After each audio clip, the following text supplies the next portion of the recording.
général des Tidianes, Mohamedou Mansour Sy.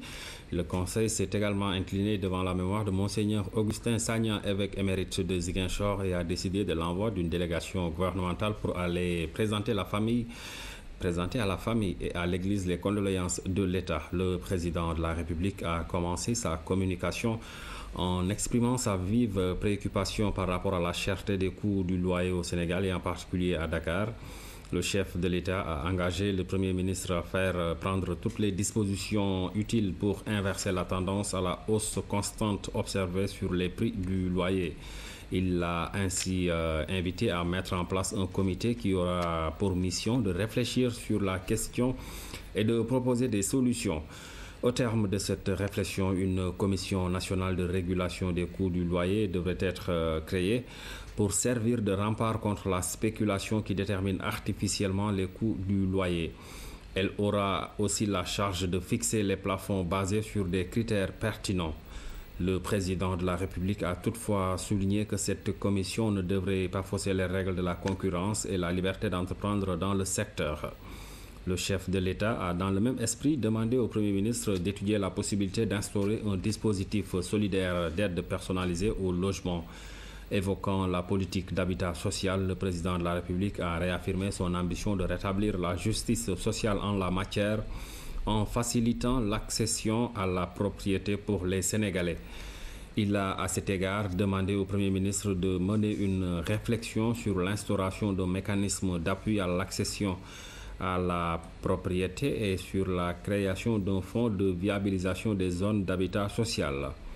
Au cours de ce conseil, le chef de l'État a particulièrement insisté sur l'amélioration de l'environnement des affaires et sur la réforme du Code général des impôts. Il a, à ce titre, fait noter au Conseil que les mesures innovantes retenues par le Conseil interministériel consacré à l'évaluation des mesures du Conseil présidentiel sur l'investissement ont fortement retenu son attention. Il a ainsi invité le Premier ministre à s'assurer de leur application effective avant la fin du trimestre de l'année 2013. Il s'agit particulièrement de la décentralisation du plus grand nombre des démarches administratives et de la réduction des délais et des coûts de certaines procédures. Au sujet de la réforme générale des impôts, le président de la République a tenu à rappeler qu'il la considère comme un adjuvant décisif dans l'accélération du potentiel de croissance économique du pays. Le chef de l'État a par ailleurs donné des instructions au Premier ministre pour que la suppression de la TVA sur le matériel agricole ainsi que la baisse de 5 à 1% des droits d'enregistrement relatifs à la mutation de propriété en matière d'habitat social ne souffrent d'aucune entorse. Le président de la République a aussi instruit le Premier ministre de soumettre dans les meilleurs délais le document de stratégie nationale de développement économique aux partenaires du développement dans le cadre d'une réunion du groupe consultatif. Dans le cadre de la politique étrangère, le chef de l'État a informé le Conseil qu'il a décidé de placer les postes diplomatiques ouverts dans notre voisinage immédiat Guinée, Cap-Vert, Gambie, Guinée-Bissau, Mali et Mauritanie dans la zone 3 où sont logés les pays développés. Cette mesure de valorisation de ces postes va améliorer le traitement des fonctionnaires qui y sont affectés et accroître les moyens mis à leur disposition. Cette mesure sera de nature à relever substantiellement la qualité du travail effectué ainsi que le niveau de la représentation. Enfin, le président de la République a fait part au Conseil de son agenda diplomatique de la semaine. Le Premier ministre a à la suite du chef de l'État, rendu compte des activités gouvernementales. Il a d'abord informé le Conseil sur les travaux et conclusions du Conseil interministériel consacré à l'évaluation des mesures du Conseil présidentiel sur l'investissement. Il a ensuite rendu compte au Conseil de l'ouverture, le 12 décembre 2012, des assises de l'entreprise organisées par le Conseil national du patronat CNP. Le Premier ministre a expliqué au monde des affaires la philosophie de la nouvelle réforme fiscale et les objectifs visés avec une telle mesure. Il a révélé avoir rassuré les opérateurs économiques sur le relèvement à 30% de l'impôt sur les sociétés. Par ailleurs, il a précisé que ce sont les revenus du capital plutôt que le capital lui-même qui sont taxés et qu'un impôt assis sur le résultat final est un élément post-compétitivité.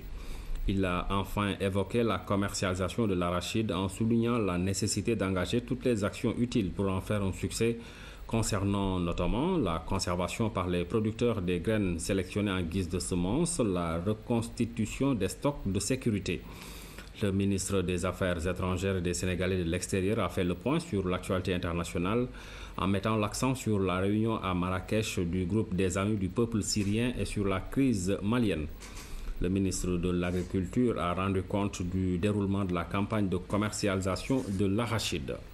Le ministre de la Pêche et des Affaires maritimes a entretenu le conseil de la question relative à l'octroi des licences de pêche au profit d'armateurs étrangers.